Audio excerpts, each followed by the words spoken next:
يقول اكو قبل حراميه، بس حراميه قبل تختلف عن حراميه هسه.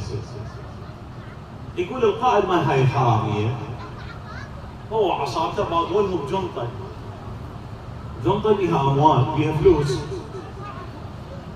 يقول من فتحوا الجنطه لقوا صاحب الاموال صاحب الجنطه ايش كاتب؟ اللهم اني استودعك مالي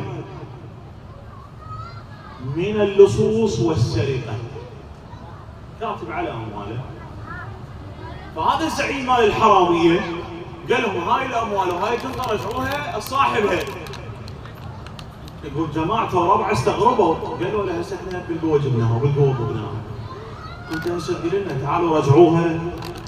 قال لهم نعم، على مود هذا لا يفقد الثقه بالله عز وجل، هذا اللي كاتب هذا الدعاء اللهم اني استودعك مالي من اللصوص والسرقه، على مود لا يفقد الثقه بالله سبحانه وتعالى. احنا سراق اموال ولسنا سراق عقائد. باو، نحن سراق اموال ولسنا سراق عقائد. هذا ايش قد شريف هذا؟